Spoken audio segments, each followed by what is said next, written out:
लोग इस हड़ताल को हिंसक, सीआईएसएफ के साथ झड़प तो कह रहे हैं, लेकिन कोई ये नहीं पूछ रहा कि आखिर मजदूरों को हड़ताल करने की जरूरत ही क्यों पड़ी। दिल्ली से महज 85 किलोमीटर दूर पानीपत की इंडियन ऑयल रिफाइनरी में पिछले 3 दिनों से मजदूरों की हड़ताल चल रही है, लेकिन मीडिया में इस हड़ताल की खबर सिरे से गायब है। खास बात यह है कि मजदूरों की हड़ताल पर तथाकथित प्रगतिशील मीडिया भी आंखें मूंद कर बैठा है, और अगर कोई मीडिया हड़ताल को दिखा भी रहा है तो वह उसे मजदूरों के हिंसक होने से जोड़कर दिखा रहा है। कोई ये नहीं पूछ रहा आखिर इन 30,000 मजदूरों को हड़ताल क्यों करनी पड़ रही है। क्या वो जिला डालाना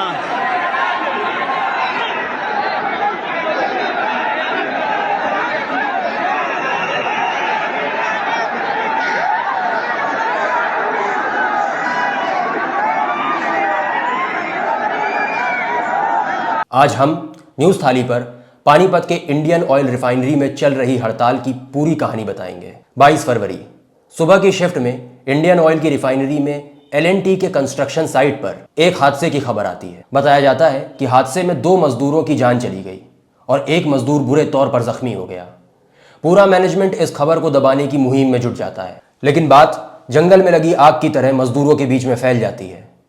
मजदूर अपने अनुभव से जानते थे कि भले ही इस खबर को अचानक हुआ हादसा बताया जा रहा हो, लेकिन असल में तो यह हादसा वहां के काम के हालातों के कारण हुआ है, जहां मजदूरों को दिन के 12-12 घंटे काम करने पर और कई बार तो 24 घंटे की शिफ्ट करने पर भी मजबूर किया जाता है। वहां पर आराम न मिलने की वजह से कभी भी ऐसा हादसा हो सकता है, और अक्सर ऐसे हादसे तो होते ही रहते हैं। मेरा हाथ पे फोकस कीजिएगा थोड़ा सर जी, मेरा हाथ पे फोकस कीजिएगा। कंपनी में काम करते वक्त मेरा हाथ में चोट लगा, ठीक है सर जी, ऑन ड्यूटी, और मेरे को नहीं दवाई कराया गया है। मेरे पास में सारा एविडेंट है, नहीं दवाई कराया गया, नहीं बैठे रहने का पैसा दिया गया, और सर जी मेरा गेट पास भी वो कंपनी ने कैंसिल कर दिया। तो अभी जाके 3 महीना से बैठने के बाद हम दूसरा कंपनी में गेट पास बनाए सर जी। ये बताइए सर जी, अब अगर लेबर मजदूर कहीं पे काम करता है, लेबर मजदूर कहीं पे काम करता है, किसी के साथ में दुर्घटना होता है तो उसका जिम्मेवारी लेने वाला कोई है सर जी? कोई है? अभी तक कोई नहीं है सर जी, उसका जिम्मेवारी लेना होना चाहिए सर जी। इस खबर के साथ ही मजदूरों का रोष एक आक्रोश के तौर पर फूटता है और अगले ही दिन मजदूर अपना काम करना रोक देते हैं। दिल्ली से न्यूज़ थाली की टीम जब पानीपत पहुंचती है तो वहां मजदूर बताते हैं कि मेरी मांग नहीं है, सारी लेबर की ये मांग है। 8 घंटे की ड्यूटी, ओटी डबल चाहिए भाई हमको, ठीक है। 26 दिन की ड्यूटी चाहिए, संडे की छुट्टी चाहिए, ठीक है। अगर कंपनी के अंदर कोई आदमी ऊपर टॉप पे काम कर रहा है, बाद डॉक्टर गिर जाता है, उसकी जिम्मेदारी कोई नहीं, पूरे परिवार की जिम्मेदारी उठाएगी कंपनी, परिवार की जिम्मेदारी, क्यों कंपनी अंदर काम कर रहा है, एक कंपनी उठाना चाहेगी, क्यों? और क्या है, कंपनी का हक बनता है। हर साइड पे आदमी लैट्रिन पानी परेशान होता है, टॉप पे काम कर रहा है, नीचे आएगा कहाँ जाएगा? पानी की फिल्टर चाहिए पानी पीने के लिए, क्योंकि पानी अंदर कैसा आ रहा है, केमिकल बहुत अंदर कंपनी में, पानी गला खराब होता है, आदमी कहता है मेरा खराब हो रहा है गला।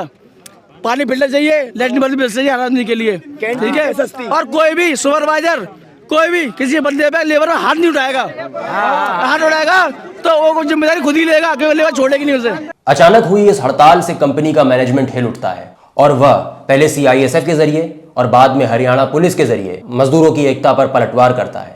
लाठीचार्ज और फिर हवाई फायर, हड़ताल को दबाने की पूरी कोशिश की जाती है, लेकिन मजदूरों ने तो जैसे अपनी मांगे मनवाने की कसम खा रखी। मजदूर अपने लोहे के इरादों को लेकर हड़ताल चालू रखते हैं। मीडिया में न दिखाए जाने के बावजूद भी पानीपत से मजदूरों की हड़ताल की खबर पूरे भारत में पहुंचती है, और इस हड़ताल से प्रभावित होकर सूरत के हाजिरा में एएमएनएस कंपनी के मजदूर भी तनख्वाह और काम के घंटों के सवाल को लेकर 26 फरवरी को हड़ताल का ऐलान करते हैं।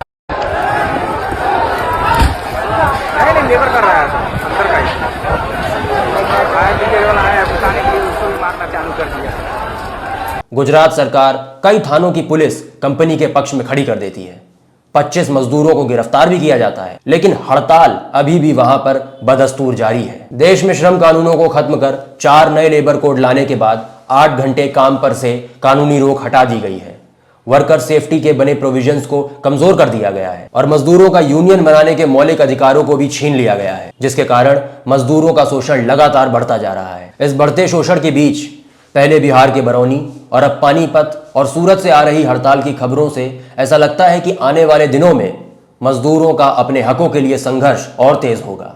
इस पूरे वाकये को देखकर ईरान के कवि साबिर हाका की कविता याद आती है, शहतूत। क्या आपने कभी शहतूत देखा है? जहां गिरता है उतनी जमीन पर उसका लाल रस का धब्बा पड़ जाता है। गिरने से ज़्यादा पीड़ादायी कुछ नहीं।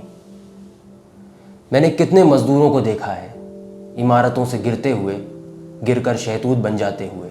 आखिर में अगर हम इन हड़तालों की मुख्य बात को समझना चाहें तो वह सिर्फ इतनी ही है कि भारत के मज़दूर अब शहतूत की तरह गिरकर मरना नहीं चाहते, वे भी सबकी तरह खुशहाल ज़िंदगी चाहते हैं।